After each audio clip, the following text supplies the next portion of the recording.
Hi, Russ. Thanks so Hello, much, guys, for Russ. taking the time out. Greetings. Last time we did this, my camera was like potato quality, so you can actually see me this time. Great. Nice to see you. Well, thank you for joining us again. We're glad we're worthy of your time again. Thank you. Well, it's actually one of the things I wanted to ask you guys was watching the second season of the new show. It feels like it really locked in. Like it feels like it figured out what needed to stay from the old show and what was really working from the new season. Did it feel like that to you guys too, or is that just me as like a crazy viewer? Well, not to disparage the first season at all, but I mean, I really do feel like, I got a sense we hit our stride, and even during COVID, in spite of that little curveball that Mother Nature threw at us, or a Chinese lab leak. No, I'm kidding. Whatever it was, I feel like we really did finally refined Pinky in the Brain. And I think part of that was adding back in the idea that Brain truly cares about Pinky, but he can't show it. He mustn't let it show. And that to me was, I mean, we all know Pinky would do anything for Brain, but I think exploring that dynamic more in this season has really brought the show even further, into the realm of what the show can be, and Well, it's and fantastic. yes, and you nailed it. The fact that you, I mean, you're a professional, so you saw that. We know that it could have gone the other way. And the your verbatim, what you said was touched on by Wellesley and his staff on more than one occasion, saying, "Hey guys, we're getting stuff back, and you know what? We're really fine tuning it." And I don't think there have been less than half a dozen times where I've walked out of a session or closed the session up at home thinking, "Oh my God, we are really finding our groove."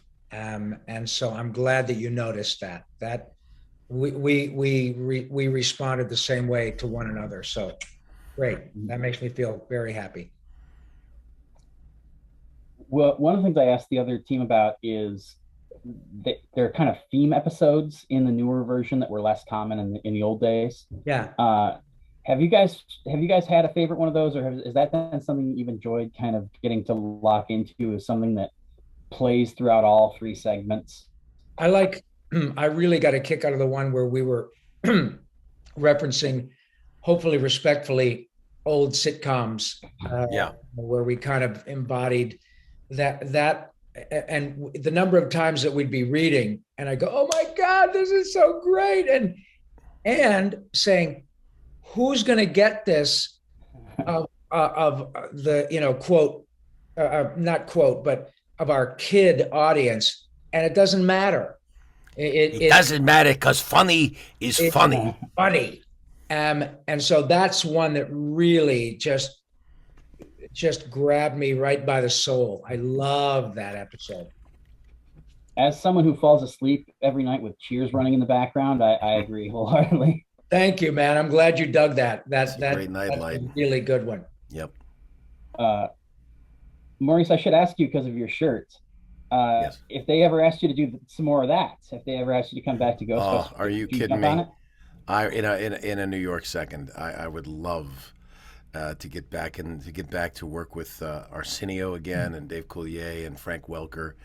Uh, would be a dream come true. I don't hold my breath waiting for it, but it's one of those shows for me in a career that I think I've been on 90 shows. It's a Yeah. top five where I just go, God, that was such a great experience, and boy, was I happy with the output. Beyond what I did, but I mean, just honored the movie so much, and I'm forever grateful to Harold Ramis for creating such a wonderful character as Egon. So, yeah, absolutely. And for both of you, is there something about this season that felt kind of demonstrably different from last season in terms of the comeback or in terms of what you're doing? I think to me, it always felt as they say, like putting on an old pair of jeans or an old pair of shoes, because you're working with people whom you choose to have in your life. Mo, Tress, Jess are literally my family. And so to get a chance to do this again, whether or not we ever got a chance to do Pinky and the Brain again and Animaniacs would have had no bearing on how much I love my coworkers. But to be able to do it again with people whom you would choose to do it with and have it be a success. And now we're kind of going, okay, great. All the hooplas died down and it's really good. So let's just keep working at it. So the familiarity has not bred anything resembling contempt at all. It's just going, oh my God, I can't, let's do this again. We're still, and now what's happened is that I have my own personal little, fingers desperately crossed that we keep doing it, that you and I and Mo are having this conversation next year at this time and 3 years from now at this time, thinking, hey, season 6, who'd have thunk? And we just bought it. We love season 5. Yeah, I mean, I want to keep working, but this is so unusual, Russ. This is so unusual to be able to do this on this show at this level with these people and the King of Hollywood pulling the strings. Oh, it's how much better could it get? I don't think any better. Well, thank you guys so much. I have to wrap, but I really appreciate your taking the time. And before I go, Maurice, I should say, I have to send email questions to Frank Welker like now for your project. So I'll make sure to say hello. Please do say hello to Frank for me. He's my mentor. Absolutely. He literally walked me guys. through my first series.